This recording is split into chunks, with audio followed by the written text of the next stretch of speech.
everyone, welcome to my channel. This is the part 2 of chapter 2 of Bhagavad Gita, which is Sankhya Yoga. So, let's begin the video.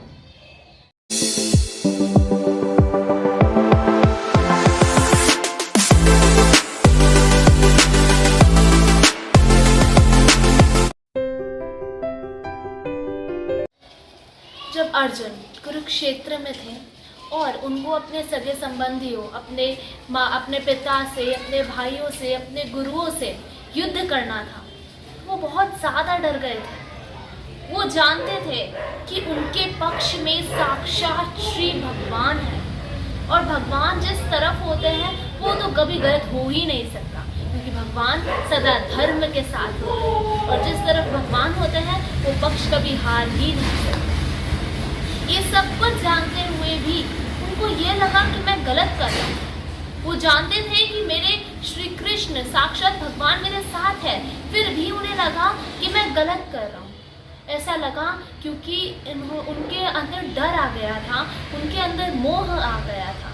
इस कारणवश उन्हें भ्रम हो गया, उनको स्मृति भ्रम हो गया। ऐसा हमारे साथ भी होता है। जब हम बहुत सारे रिसर्च करने के बाद, अलग अलग डीपली रिसर्चेस करने के बाद और जब फाइनली अपना रूट डिसाइड कर लेते हैं और जब उस रूट के ऊपर हम चलना शुरू कर देते हैं तो रास्ते में हमारी बहुत सारी समस्याएं आती है, बहुत बड़ी वाली प्रॉब्लम्स आती हैं। वो प्रॉब्लम्स इतनी ज़्यादा बड़ी होती है कि हम अपने आप पे डाउट करने लग जाते हैं, शक करने लग जाते हैं कि क्या मैं इस चीज़ को करने के लायक भी हूँ? अगर हूँ तो क्या मैंने गलत रास्ता तो नहीं चुन लिया? क्या मैं गलत तो नहीं हूँ? ऐसे बहुत सारे डाउट्स होते हैं जो हमारे मन में आ जाते हैं। ये सब कुछ स्मृति भ्रम है, जो जिस तरह अर्जुन को हुआ था, जबकि उसके पक्ष में श्री भगवान साक्षात उसके सामने थे, फिर भी उसे भ्रम हो गया। तो हमको हो जाए तो इसमें कोई बड़ी बात नहीं है। तो अगर आपको पता है कि आप एकदम सही रूट पे हैं, अगर आपका लक्ष्य बिल्कुल सही है, अगर आप जो कर रहे हैं वो धर्म के अनुकूल है, तो और अगर उस कार्य को करने में किसी को कोई क्षति ना पहुंच रही हो, किसी को कोई चोट ना पहुंच रही हो, तो उस रास्ते पर आपको सदा ही चलते रहना चाहिए।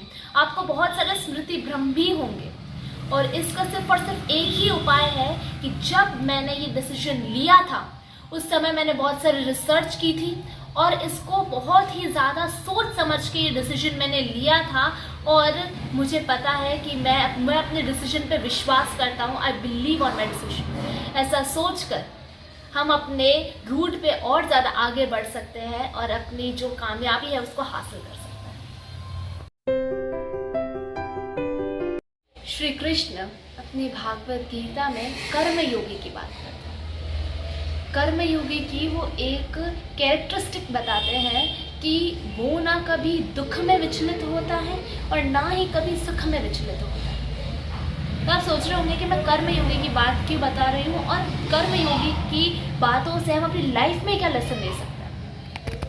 कर्मयोगी जैसे अगर कोई व्यक्ति कर्मयोगी पूर्णतः बन जाए और किसी भी काम को करने का ट्राई करे तो वो अपने काम में, अपने हर क्षेत्र में सबसे बेस्ट होगा, क्योंकि जो व्यक्ति न सुख से विचलित होता है न दुख से विचलित होता है, क्योंकि एक कर्मयोगी जान जाता है कि सुख भी आता है और फिर चला जाता है, दुख भी आता है और फिर चला जाता है।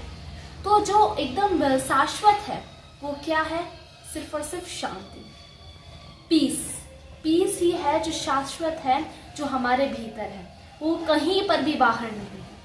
जो व्यक्ति इस चीज़ को जान लेता है, सच को जान लेता है, तो वो कभी भी एक्सट्रीम इमोशंस में नहीं पड़ता है, ना ही वो कभी बहुत ज़्यादा एक्साइटेड हो जाता है, ना ही वो बहुत ज़्यादा दुखी हो जाता है। तो उसे एकदम परफेक्ट डिसीजन लेने में बहुत ज़्यादा हेल्प मिलती है। तो आप भी अपने फील्ड के कर्मयोगी बन सकते हैं, वो कर्मयोगी जो अपने हर एक फील्ड में विजय प्राप्त करें। जो व्यक्ति पूरी तरह भोगों में लिप्त होता है, भोग क्या होता है? मतलब अपनी इच्छाओं को पूरा करने में इतना ज़्यादा जुट जाता है कि उसे आसपास की चीज़ों का ध्यान ही नहीं रहता।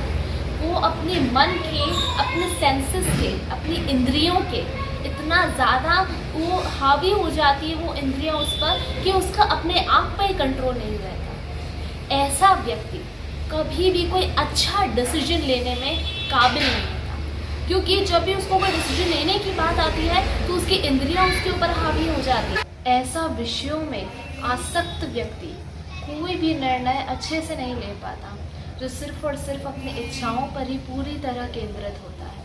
उसको जब भी कोई डिसीजन लेने की, मोस्ट इम्पॉर्टेंट डिसीजन लेने की बात आती है तो पहले अपने सुख का सोचता है, पहले उसकी जो इंद्रियां हैं उस पर हावी हो जाती है और वो फाइनली एक बहुत ही बुरा डिसीजन लेता है। ऐसे व्यक्ति को मेडिटेशन करना चाहिए, और मेडिटेशन जो गीता में बताया गया है उस तरह से।